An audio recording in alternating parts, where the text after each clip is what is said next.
Welcome to the RX Physiotherapy podcast, your go-to destination for all things physio, rehab, health and wellness. I'm April Patterson. And I'm Brendan Jason.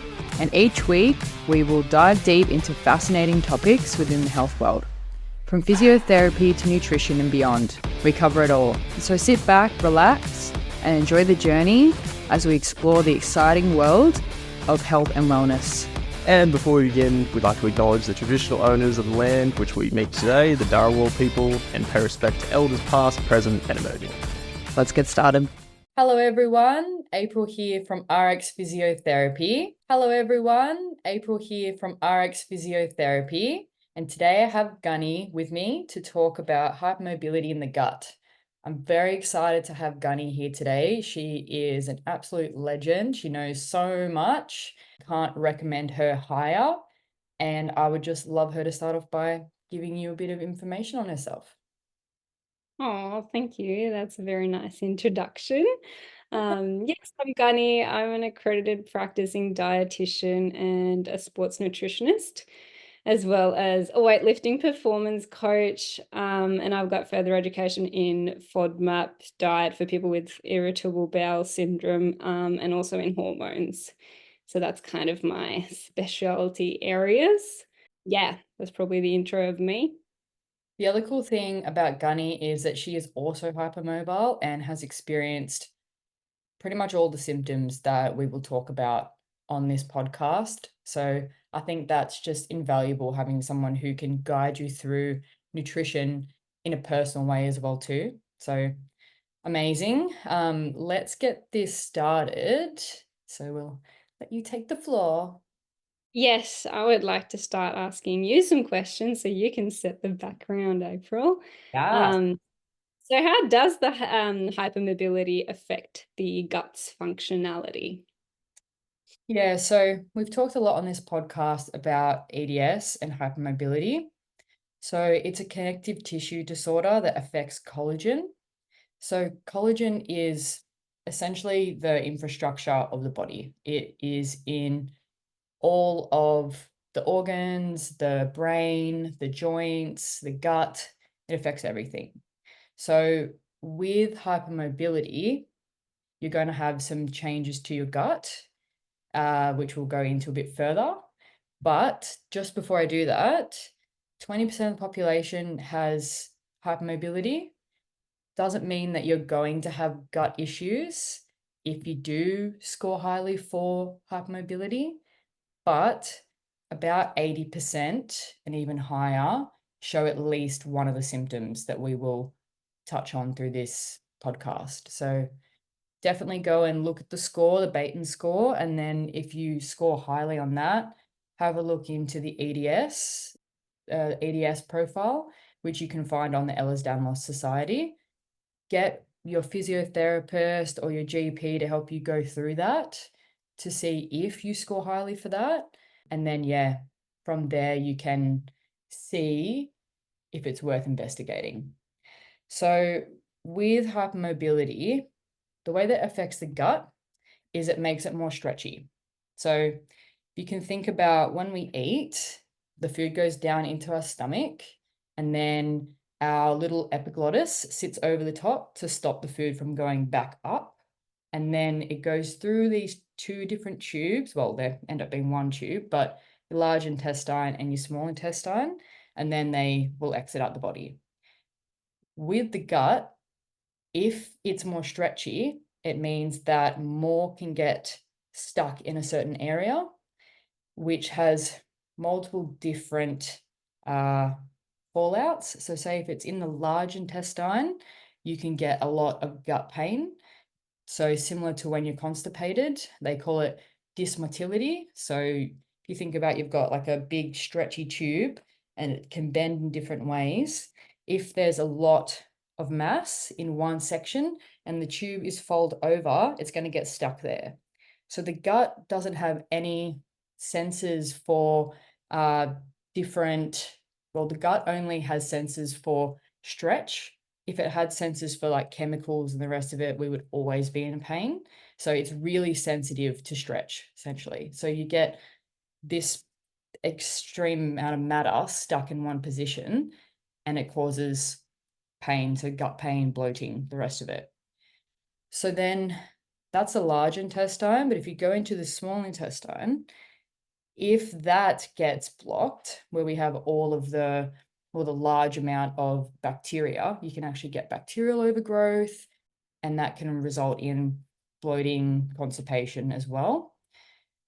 Furthermore, all of the nerves inside the digestive system with hypermobility have been shown to be more sensitive. So for someone who, say, was to have, well, like say a normal response would be that you would need an extreme amount of pressure inside the gut to get a pain response, you now need maybe half of that. So it means that individuals are more sensitive to pain as well too. So we kind of separate them into the two halves, the upper and the lower system. But yeah, essentially it affects your body's ability to absorb the nutrients, to eliminate waste out of the body, and also to, yeah, just causes overall increases inflammation because you've got this fecal matter stuck in a place where it's just breeding bacteria essentially. Mm. Very good explanation. And I think it was really important to mention how many people actually struggle with this. And I feel like we don't talk about this at all. And you mentioned some of the common gut problems, but yeah, what are the specific gut problems that you commonly see with or are associated with hypermobility? Yeah, so you'll have a patient come in and just say, I always have heartburn no matter what. I'm constantly burping and I just feel like, especially when they lay backwards, they just feel so uncomfortable through this area if we're talking about the upper tract. Or they'll be the type of person who will get bloating no matter what they eat, which will cause extreme amounts of pain. Or what you'll see is someone who is quite constipated as well too, and not absorbing the nutrients they need to, leading to other sort of issues, nutritional deficiencies. Yeah, it has a huge effect on people's life. It sounds like, oh, you just bloated, but I've seen you know lots of cases of people are saying that it is their main concern with hypermobility. They feel nauseous 24/7, they're either constipated or they have diarrhea. In extreme cases, if they get severe constipation and their gut is twisted in a certain way, that's an emergency situation. And I've had a few patients with that as well, where they end up having to have like a surgical intervention as a result of that. Yeah. I Yeah. think it's easy for people without the issues to think it's just constipation, it's just diarrhea, or it's just bloating. But it is, like I see as well, it's one of those things that actually heavily impacts on quality of life. Like some people get to the point where they don't feel comfortable doing anything because they feel so bloated, or they don't want to leave the house because they don't know if they're going to shit themselves, or yeah, it can really, really negatively impact quality of life. Definitely agree. Yeah. Yeah. Yeah, it's very sad. And you mentioned dysmotility as well. Can you Mm. explain the connection between hypermobility and dysmobility, or even Mm. delayed gastric emptying?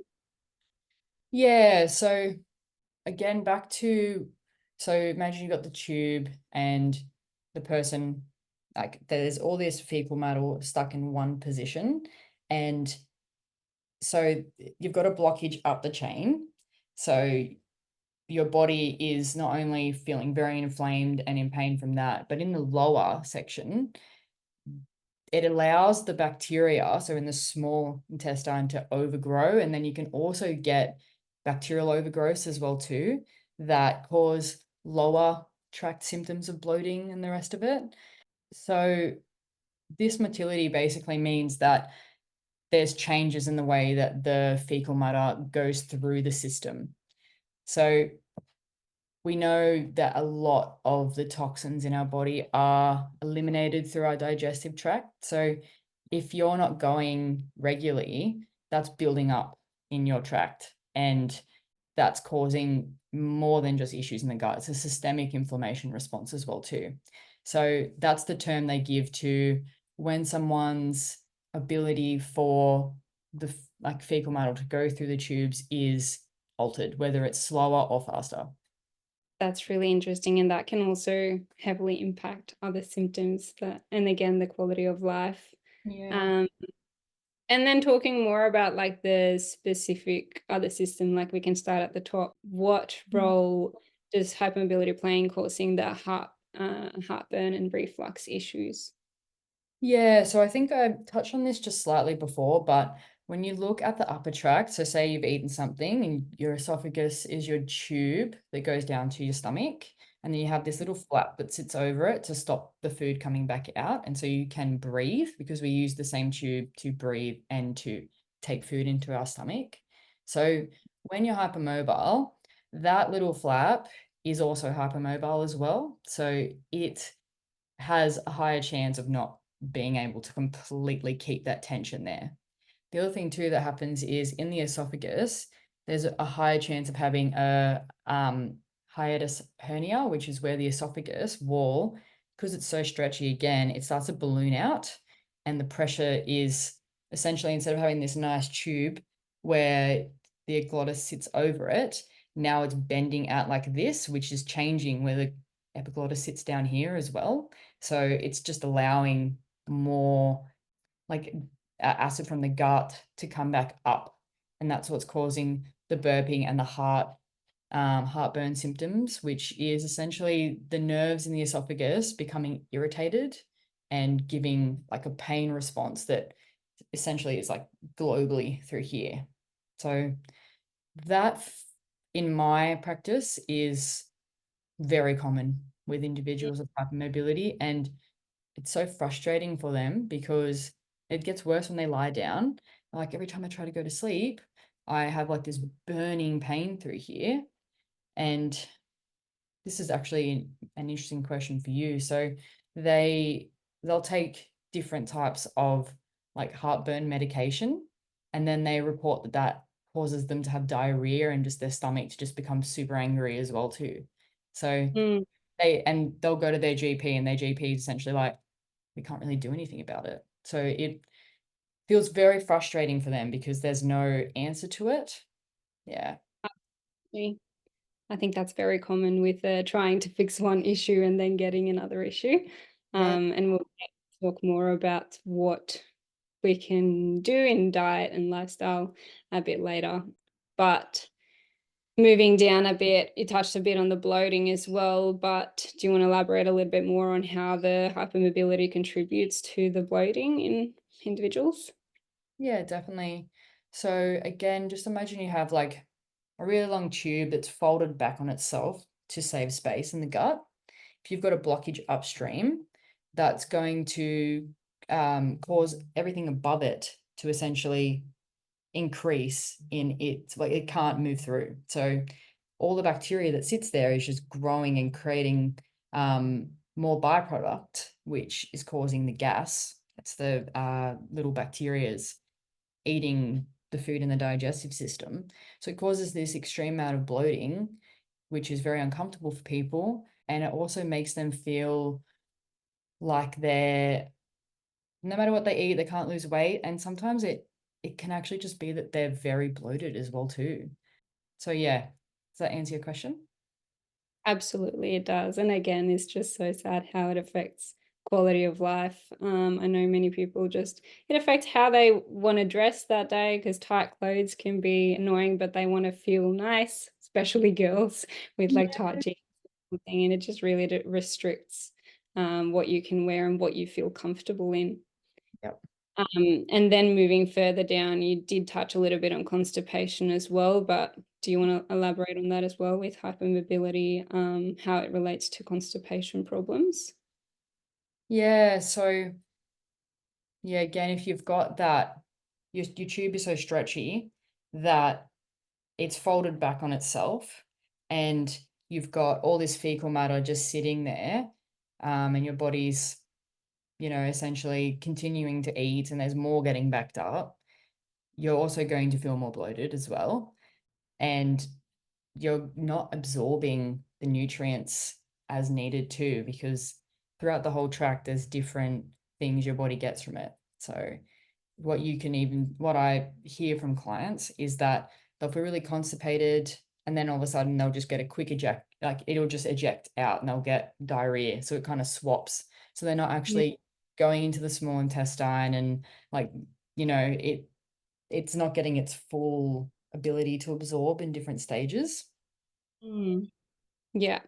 Absolutely. And that can be a hard thing um, to know, to try and figure out your own symptoms as well, because the constipation can lead to that overload diarrhea that we call it. It's like, oh, am I struggling with constipation or am I struggling with diarrhea? And that's where it comes in handy to work with a professional who can help.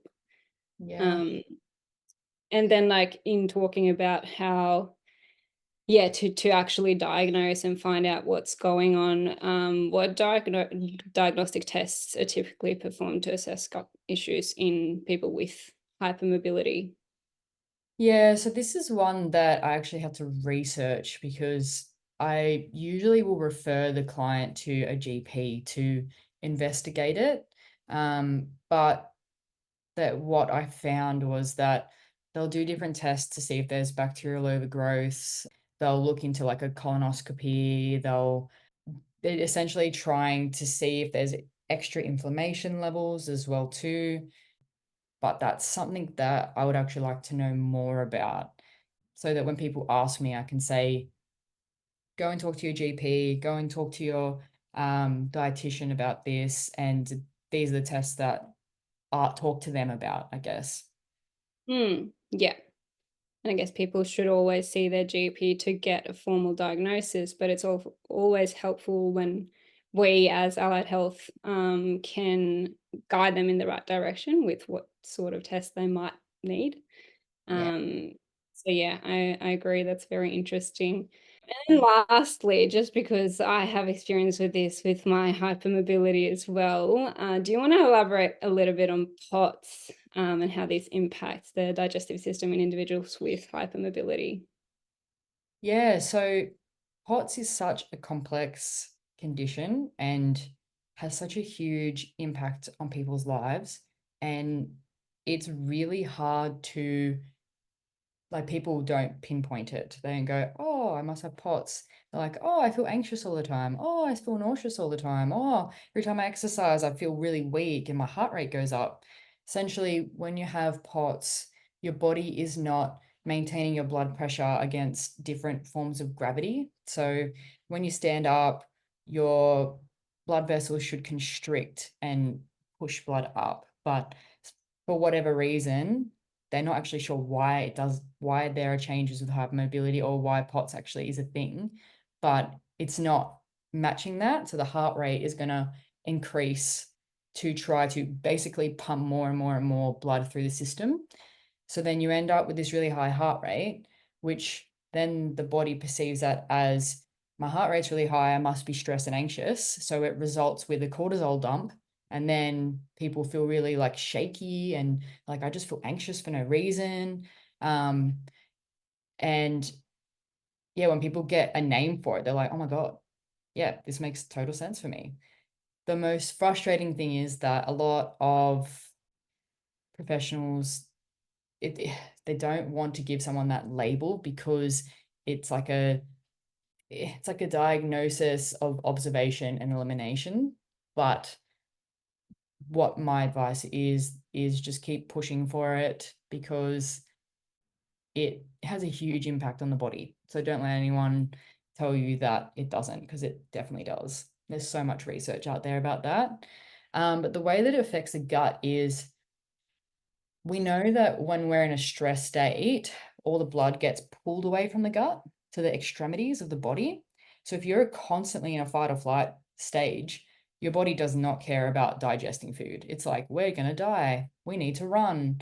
So it affects essentially the blood flow to the gut.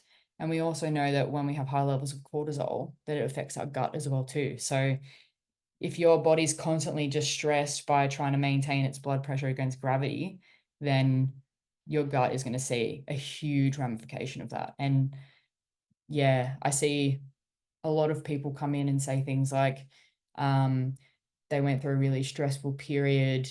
What's a good example? Okay, so they went through a really stressful period and they were feeling really dizzy. Their POTS was getting a lot worse over that period of time. Like every time they stand up, they felt really dizzy. And then now they have all these new food intolerances and been told they have IBS as well too. So it's like it cycles back on itself. Mm, yeah, I think that's really interesting and something that I'll talk about as well, just because you think gut issues, it must be something to do with food or something we can fix. And like it's people often go to what they eat, but yeah, usually it is stress related. And I guess that's really annoying with having the POTS and that affects. But like you said, it's just great to have that diagnosis almost and be like, oh, okay, it makes sense at least. I know why this is happening, rather than being like, I'm experiencing all these things and going to the doctors and they'll be like very vague about it or not actually have an explanation. I think that can be pretty disheartening, even though Definitely. Oh, sorry, what were you get a saying? diagnosis. Yeah, it sucks to get a diagnosis, but it's better than not knowing, I think. 100%, 100%. I find with individuals with POTS, if they're not correctly hydrated and have the like correct levels of electrolytes, that's when their symptoms are so much worse.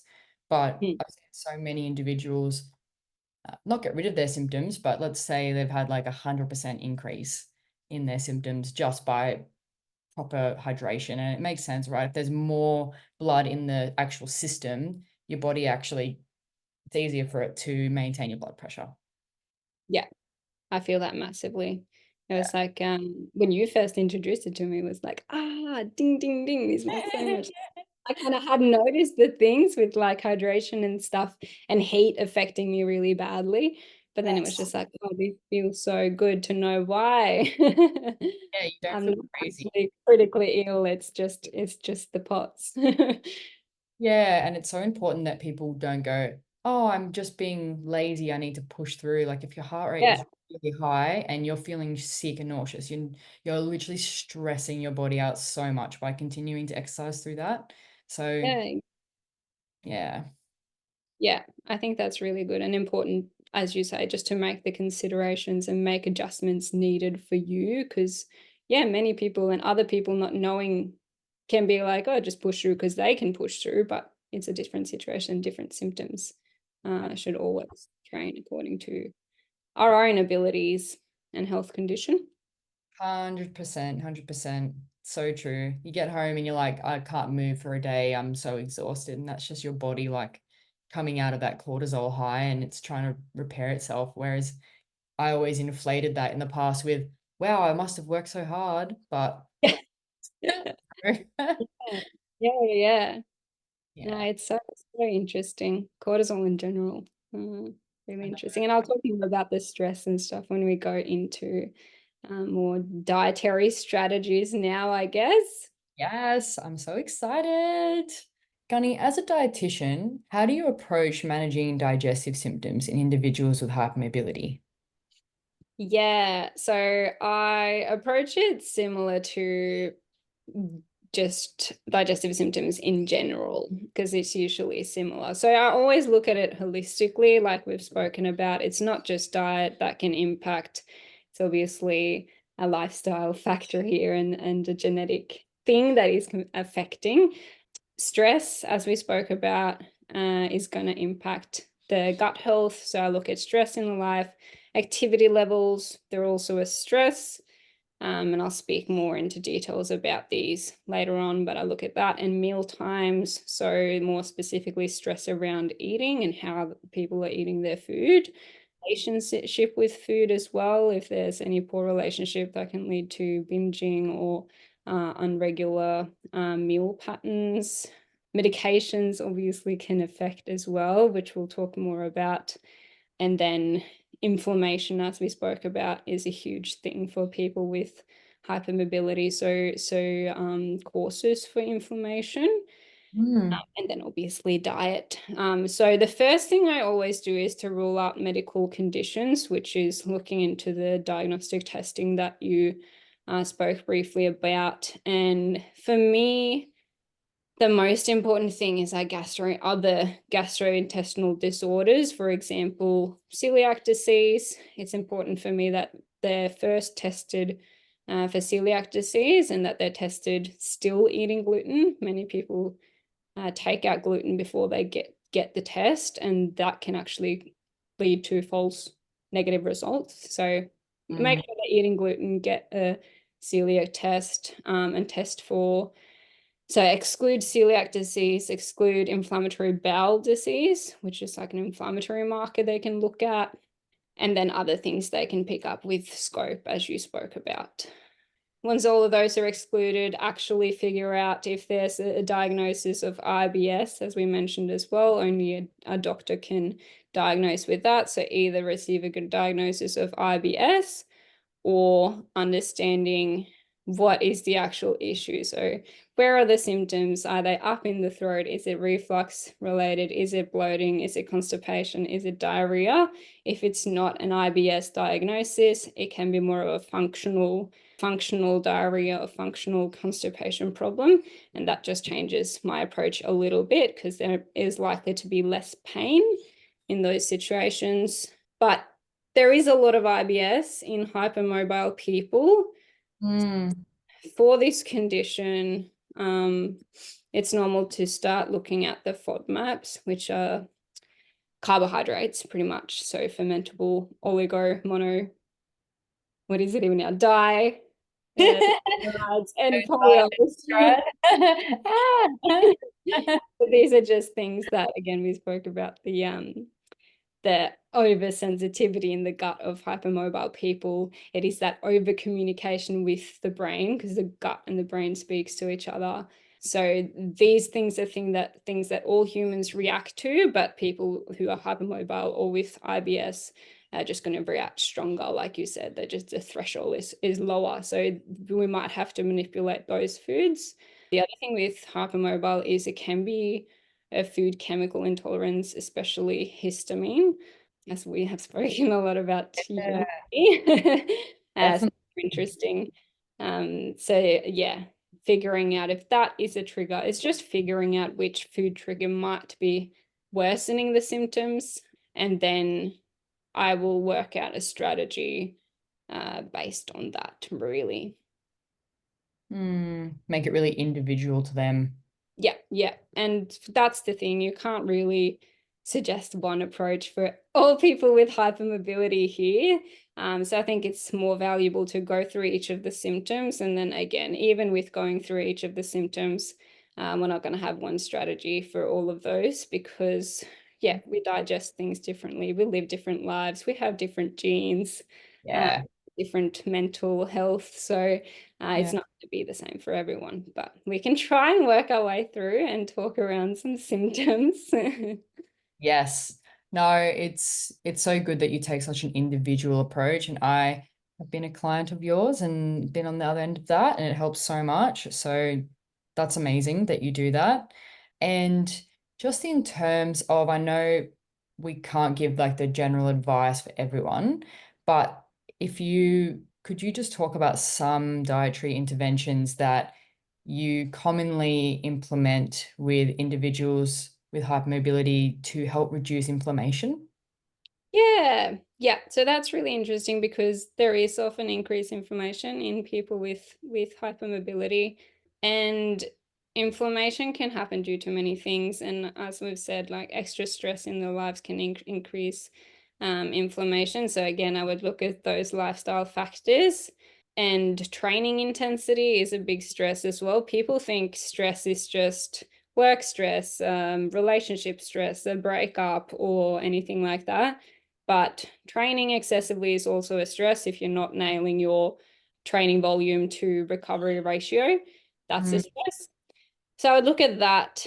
But in terms of food, which I guess is like a super common question, people just want to know, what is the anti-inflammatory diet? Your recipe.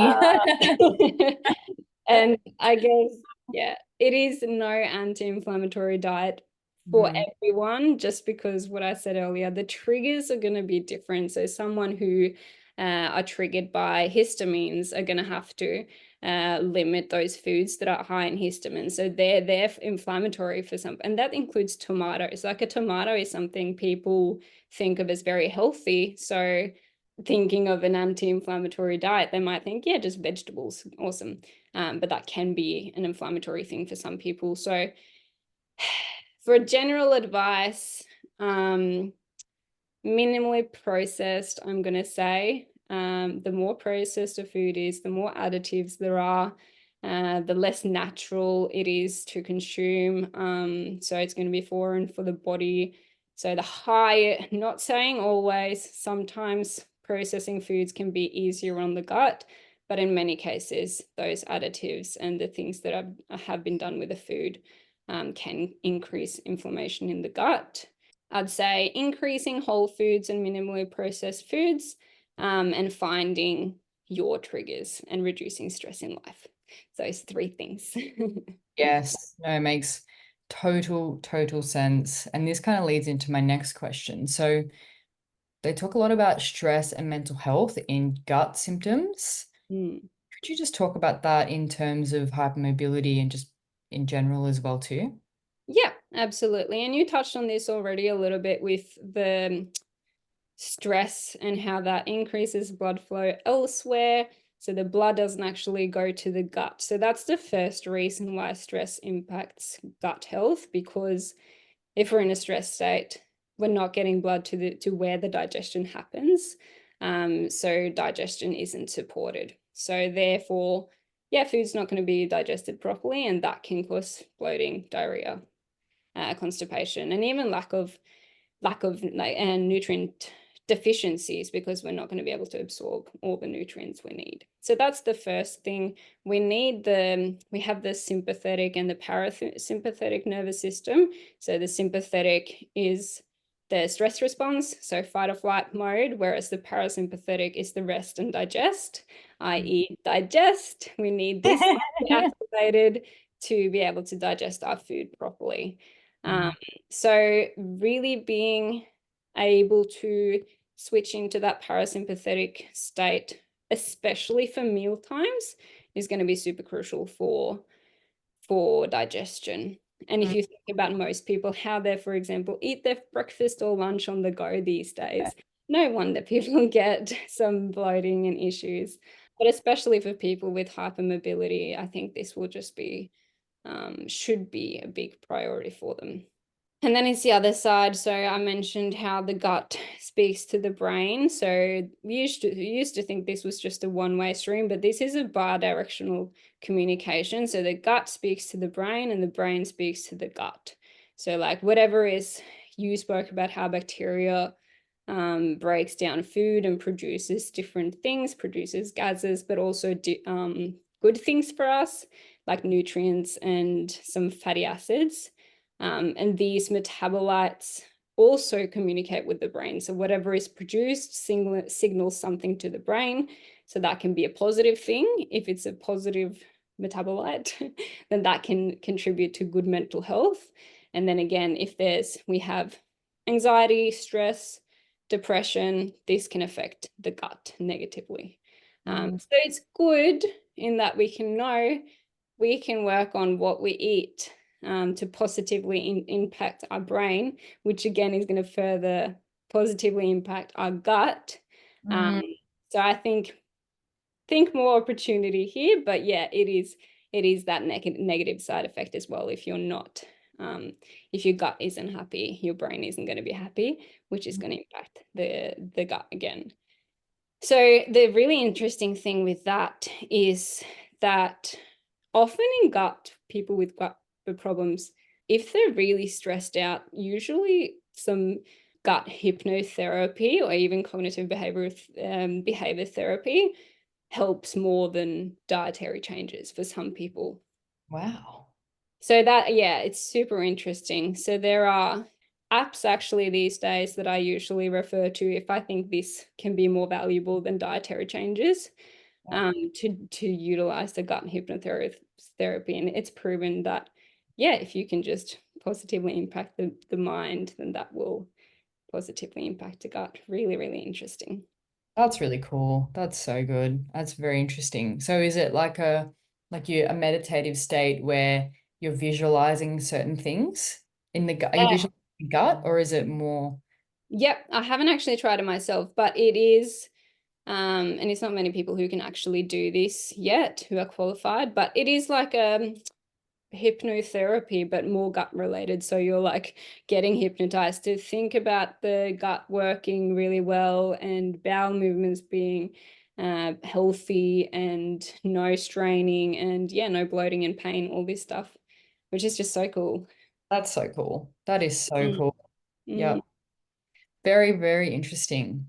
Yeah, so this is another question that I'm really interested to get your opinion on. So with reflux and heartburn, what dietary modifications do you usually suggest for people?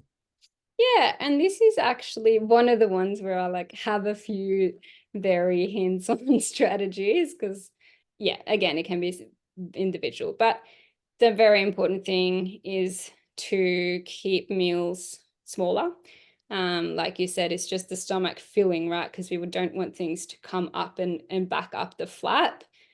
So keeping meals small will help with that. So the stomach doesn't actually stretch too much or fill up too much. So, and therefore to get all your nutrients, keeping them pretty regular. So not eating, say, if you were to eat 3 meals a day, you're probably not going to get all your nutrients in 3 small meals. So yeah, maybe eating 5 or 6 smaller meals per day. And then keeping that last meal at least 2 hours before bedtime. I know for some people who really struggle, even 3 or 4 hours before, because they really need time to get the food out of the stomach and Mm, into the small intestine before they lay down. mm, And then when they lay down, also, it's not very comfortable for many people, but actually keeping your head up a little bit, so using more pillows might help, just a little bit. I know that's not a dietary advice, but it just helps as well. mm. Um, A lot of and my patients actually use that as a strategy. They say they just prop themselves up with pillows, and sometimes that can cause neck pain, but they're like, at least yeah, I can sleep. So yeah, exactly. Like you got to pick your fights here. totally. Um, yeah, and then looking at it holistically again, if you are overweight, it's probably worth losing weight as this can exacerbate the symptoms. Yeah. But in terms of food, there are foods that we know that can tend to make reflux worse. And this includes really fatty foods. And then I would think more so the really like fried foods, very fatty sauces. Yeah, just very heavily fatty meals. Yeah. Um, Alcohol is a big one, as well as caffeine. Hopefully caffeine is reduced in the later half of the day anyway, but some people can be really sensitive to caffeine. And chocolate, acidic and spicy foods, so like citrus fruits and obviously chili, spicy foods, and fizzy drinks, which makes sense. You get that little bit of a burp from the Yeah, that's what I'm almost thinking. Is it like the body is digesting it, and the byproduct of the digestion creates like all this extra gas, which is like pushing on the yeah, glottis? Is yeah, really yeah, yeah, yeah. And interesting. sometimes it's just the fact that it's open and the gastric juice that is produced when you eat anything can come up, and that's obviously acidic. So that's where some people are like, it doesn't matter what I eat, I still get it. So then it can be really frustrating, but actually just keeping the meal smaller should help that, because at least the stomach doesn't fill up, so the gastric juice more easily can come up. Yeah, Um, makes sense. the last food thing is peppermint, actually, like peppermint tea, well, can cause more reflux. Um, but again, so the people can start there, trial those foods, but then if that doesn't work, then there might be other foods as well that trigger the individual person. But I would start with those foods and strategies. Yeah. No, makes total sense. So that from that, leading on to like the bloating and the abdominal pain and excess wind, from a Mm. dietary point of view, what's your advice, like in general to people? Yeah, it depends on the cause. Okay. So I think first is important to differentiate between bloating, flatulence, and the wind. Yeah. So bloating is that feeling people get. I usually describe it as a balloon inside the stomach that is blowing up without your stomach actually becoming bigger. That's the bloating sensation, whereas flatulence is when you actually get bigger, and you can have flatulence without bloating, or you can have them together. So you can feel big and look big, or you can look big without feeling big, or you Yeah, can, yeah, vice versa. that's um, interesting. yeah. And then you have the gas production, which is what we spoke about, the bacteria that we have in our intestines Mm, produce gas when they eat the foods that we aren't able to digest, which is usually fibers and more foods for people with IBS, for example. yeah. Or if you have an intolerance to a food, that just means you can't break it down, but your bacteria in your gut will always be able to. So they eat it and they poop poop like we do, but they poop out like gas and other metabolites. Yeah. Um, so if it's a bloating issue, more so than gas, it's usually inflammation related. So then I would go down the track of looking for causes of inflammation. Whereas if it's gas production, it must be something to do with bacteria. They are feeding on something and producing excess gas, whether that is if they have a diagnosis of IBS or food chemical intolerances.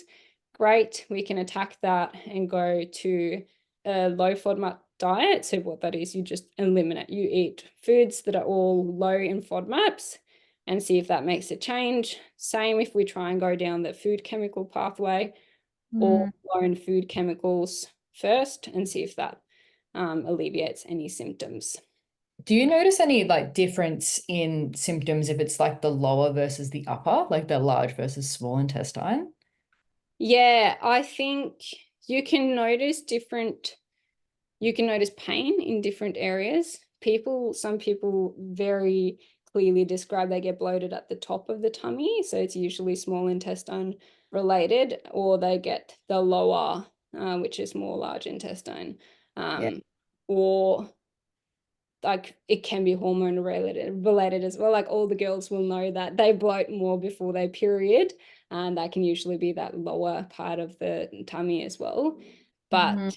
But yeah, so that can be depending on bacteria as well. Like you mentioned a little bit, there can be SIBO, for example, which is an overgrowth of bacteria in the small intestine, which usually will then cause more issues and pain higher up in the tummy, versus if there's in the large intestine that if something is just not digested in the small intestine and it leads to the large intestine where the bacteria in the large intestine can feed on it, then that can be more lower pain.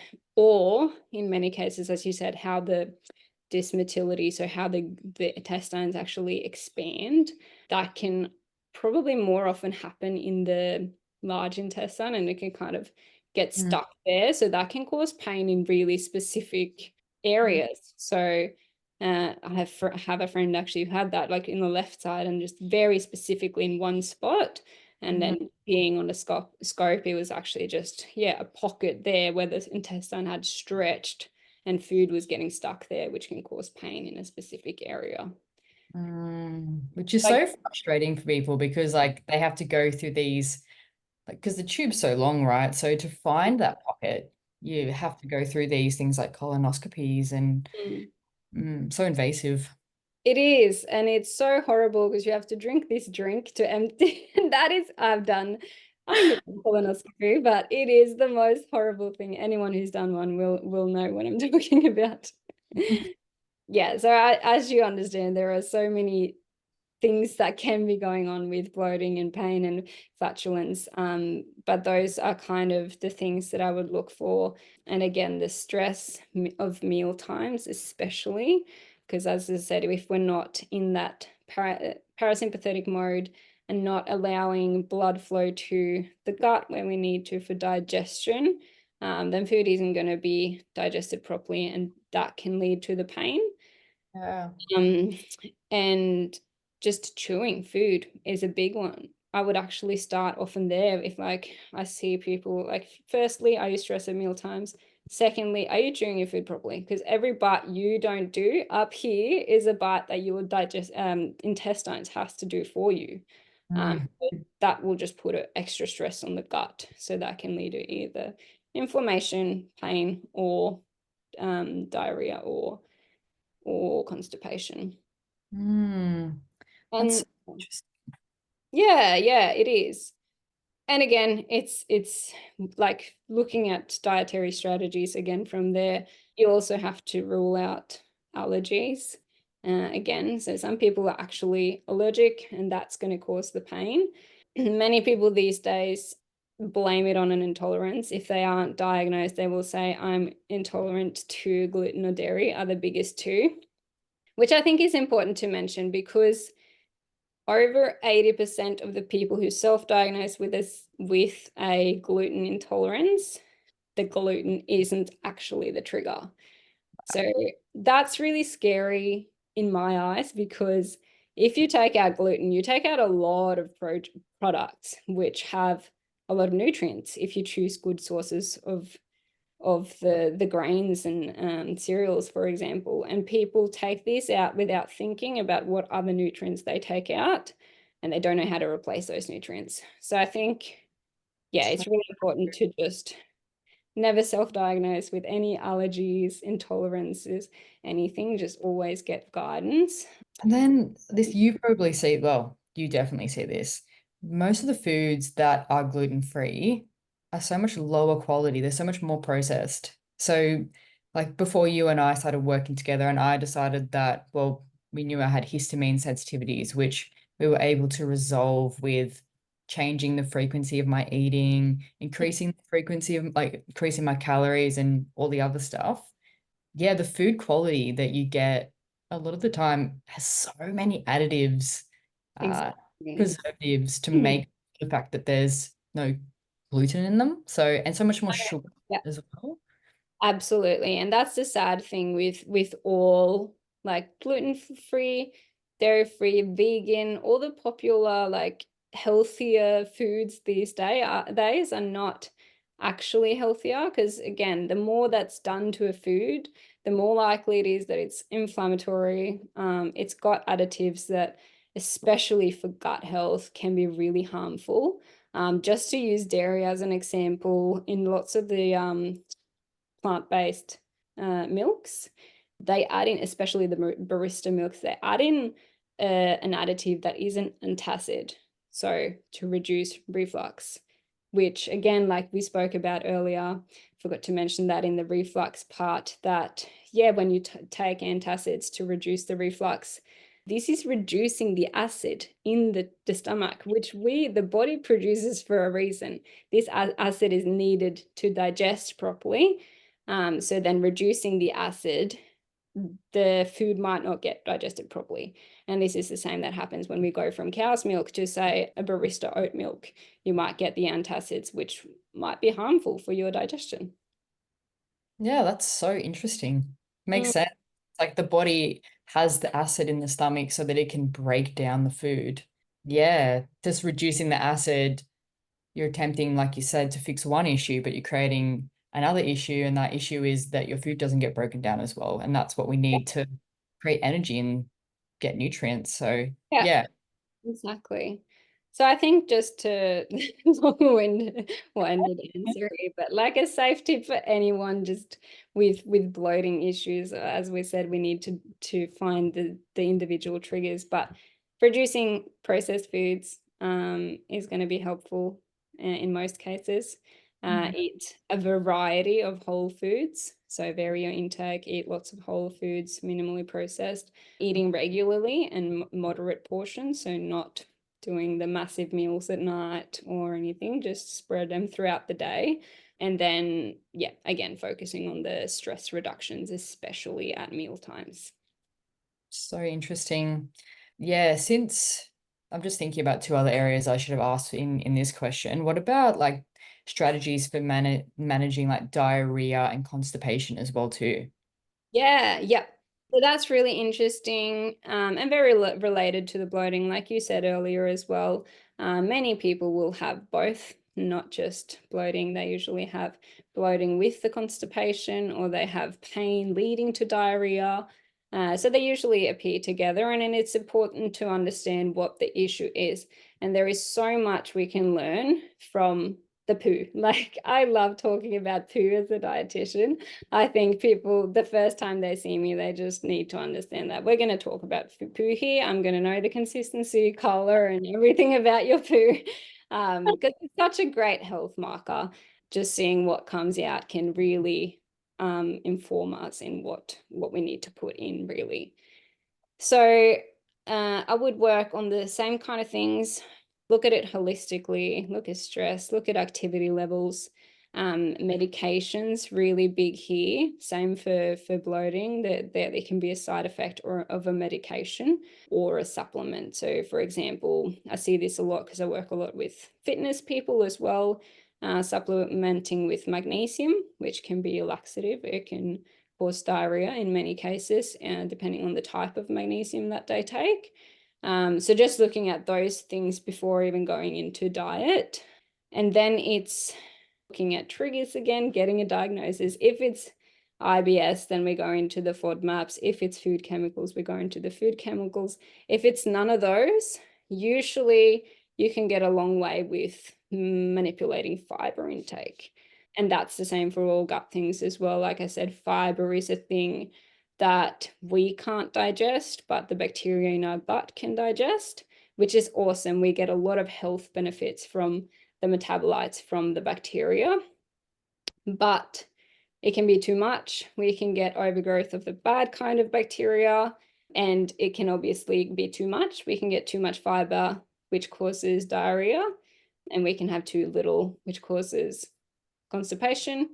And then remembering that it can also be constipation leading to overload diarrhea. So identifying which one. So if there's a constipation problem, for example, and it's not IBS, not food chemical related, I would start looking at, okay, how much are we getting?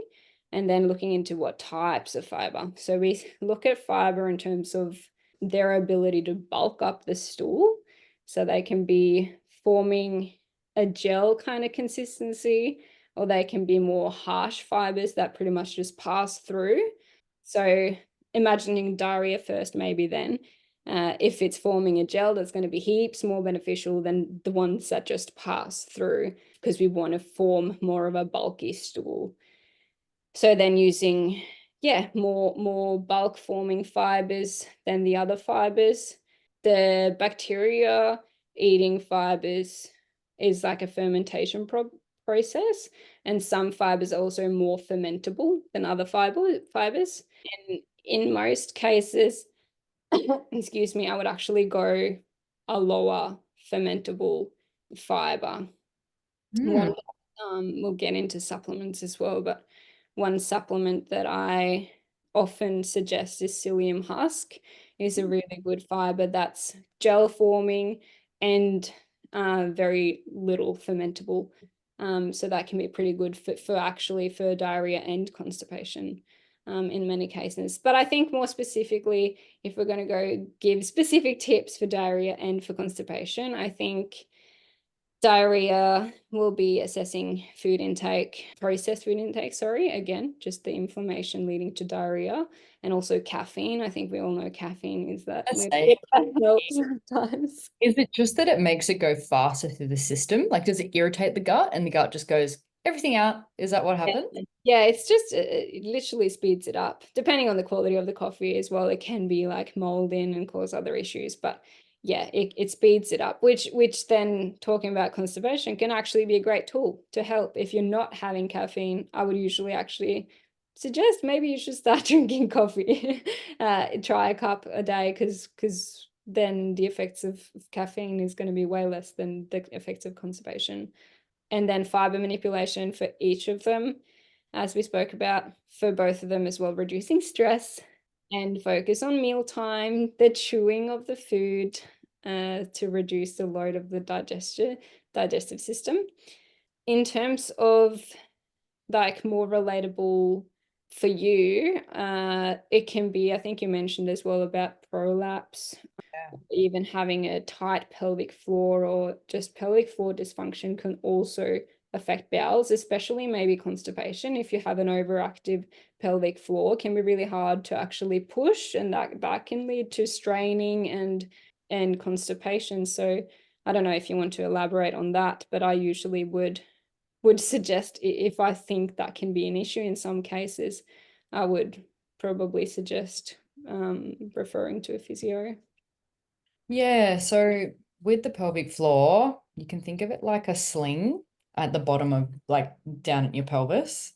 So a lot of the integrity is formed through the ligaments and fascia, and for hypermobile individuals, that's obviously going to be more flexible. So your muscles have to work a lot harder. And what I usually see in individuals who are fit is that pelvic floor just goes, and just like goes on full belt, and then that can cause issues with going to the bathroom, and it can affect the bladder, and can even get things like pain with intercourse and just stuff like that. Using tampons becomes really hard. So they're the more warning symptoms that you would look out for. But then if an individual has had kids or any sort of pelvic floor prolapse symptoms, some individuals who haven't had kids unfortunately have prolapses even at an early age of like early 20s. Mm. If you are pushing down on that area, you're going to be stretching that already overstretch, like stretchy collagen fibers. So you can end up with a vaginal prolapse and also a rectal prolapse too. So if you are having constipation symptoms, it's super important that you don't try to force it out, because you are going to be stretching essentially what's holding you up when you stand up against gravity. Like, everything is going to be pushing down on that pelvic floor, and it's got to hold it up, your whole body, like your intestines or your organs and everything. So yeah, it's can be tempting for some people to do that, because they just feel so bloated and they're just over it. But it can have long-term issues where the surgical approaches are not something that you want to have to consider, because there are other things that come with it. So Yeah, exactly. And again, it's just the frustrating, right? You just want it out. Like, being constipated yeah, is so uncomfortable. And so it's natural to try and strain and push it out. And oftentimes it actually makes it worse. And like you said, it can lead to more serious problems. So it's very important to be aware of that, and get the help from various health professionals. I guess the last little tip in terms of constipation that I had, one food tip that I like to give out that's super safe for anyone, is kiwi fruit. They're actually proven to help in constipation. So having 2 kiwi fruits per day is an easy tip that you can try. And then going back to the toilet is just a position we're in, to get a toilet stool to put your feet up on, because the position we're in is not how we're designed to poo. We're designed to squat down on the floor in nature and poo, and that's how our digestive system likes to be positioned to evacuate. So just elevating your feet up on something can help massively for people with constipation. 100%. Yeah, I've heard a lot of patients talk about that too. So that's really interesting. Yeah, and I worked closely with a few pelvic floor physios, and that was one of the first things they would ask. So if Mm. any pelvic floor issues, you need a stool for the rest of your life to minimize how much pressure is going through that area. So yeah, that's a huge one. Definitely. So yeah, Gunny, so are there any specific nutrients or supplements that you would recommend for supporting gut health in individuals with hypermobility?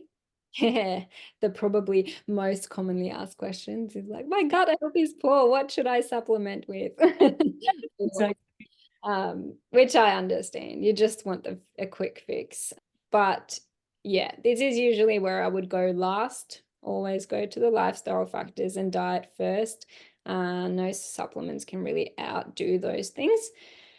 But if I was to supplement, again, it depends on the symptom. So if it's inflammation happening, some anti-inflammatories could be good. The most safe one is fish oils, which I usually would recommend. Very big fan of those. And then you can supplement with fibers and either pre or probiotics. We haven't touched too much on them. They're probably a podcast for themselves, but prebiotics so probiotics are the good bacteria in our gut, and prebiotics are what they feed on. So again, the prebiotic fibers that we spoke about that can feed the good bacteria in our gut, and you can actually supplement with those, or you can supplement with probiotics, so the actual bacteria. I would never suggest anyone supplement with probiotics without getting guidance, because these are the evidence behind them are very specific to conditions. So it needs to be, there's a specific one that is recommended for pain. There's a specific one that's recommended for diarrhea, for constipation, for IBS, for IBD. So before taking any of those, talk with a dietitian or other health professional. I briefly mentioned magnesium earlier, so that's something that we want to avoid in diarrhea probably, or at least look at the type of magnesium, but that can actually help in constipation. Mm. And I mentioned psyllium husk earlier being a really good bulking fiber that's not fermentable. And then the other thing that I also wouldn't do without guidance, but oftentimes, like you spoke about, things can move too fast, too slow, not be digested properly, so that we're lacking the nutrient uptake. So we can actually be at risk of nutrient deficiencies with gut issues. So then understanding what nutrients are at risk. Do you need to supplement with anything? So that would be talking to a dietitian and your doctor, getting bloods done, looking at what might be at risk there. Yeah, I don't have any specific supplementation I recommend for anyone, more so just seek a health professional and get the specific advice for you. Yeah, I totally agree with that. So when I first started my health journey, I went for what my naturopath at the time called a shotgun approach. So I just bought everything that I watched and read evidence on, Yeah. and I ended up just feeling nauseous all the time because everything was interacting with each other. Yeah. Isn't that interesting? And you wouldn't think about that. You just want the quick fix. So you just buy everything that seems to have some sort of positive effect. Exactly, Yeah. exactly. So yeah, it's very true. And you can waste so much money on supplements as well too. They're so expensive. So yeah, absolutely totally agree. And then my last question is to do with dietary restrictions, like for different food sensitivities, and how you would approach for the individual still meeting their nutritional requirements with these restrictions. Yeah, I think that's really, really important and a good one to finish off with, because many people don't seek help and they try to find their sensitivities themselves and they eliminate food groups. Like I said earlier, if you think you're intolerant to gluten and you limit that, the whole grain food group, then you're missing out on a lot of nutrients and it can put you at risk of nutrient deficiencies. So it is really, really important to not eliminate food groups without supervision. And in certain cases, yes, we do need to, like with the FODMAPs, we have periods of eliminating foods. So then it's important to do that with a professional who can make sure that you're still meeting your nutritional requirements. The other thing that I'm really interested in, and I really make sure of when I work with people with gut issues, is that they're also at a very high risk of disordered eating or eating disorders, because you naturally avoid foods because you're scared of the symptoms. You just want the symptoms away, so you try everything and you start eliminating more and more food and you start becoming scared of food. So that can just lead to more, to exacerbate the disordered eating and lead to an eating disorder even. So that's another reason why I just really want to stress no elimination of food groups without supervision. So talk to a dietitian, get professional help. They can help you actually find the true triggers and make sure you are adequately nourished while doing that. Yeah, and that is so, like, yeah, I experienced that, and you helped me so much with that because everything I was eating was setting off my histamine intolerance. So I was eating once a day, and I was eating like potato chips or anything that wasn't flaring me up, in my opinion.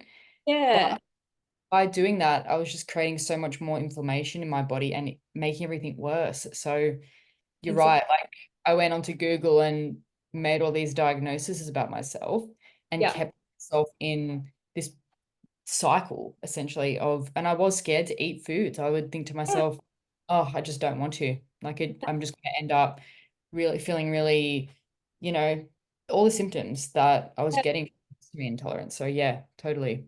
It's horrible. And it's, again, going back to quality of life. People get scared of eating out. That isolates them. So they don't want to go out with their friends if they know they're going to be eating food, or they don't want to drink alcohol if their friends are going out for a drink. So they stay at home instead. Like, it's really affecting quality of life. So I think it's so important to prioritize seeing a health professional to find those triggers and actually free yourself so you can eat food and feel good. So, so true. Mm. Awesome. Well, that wraps up our podcast today for hypermobility in the gut and everything in between. Thank you so much for coming on, Gunny, and giving us all the solutions to all the problems I knew about with gut. So amazing. You're the best. Thank you so much for having me, April. It's been so much fun. I've been so excited for this episode just because we always have such stimulating conversations together. And I know you're the expert in this, and I just love learning from you and bouncing ideas and things that we've read. I always love doing that with you. Ditto, ditto. No, you big cutie. No, I'll Thank just, you. bye. Bye.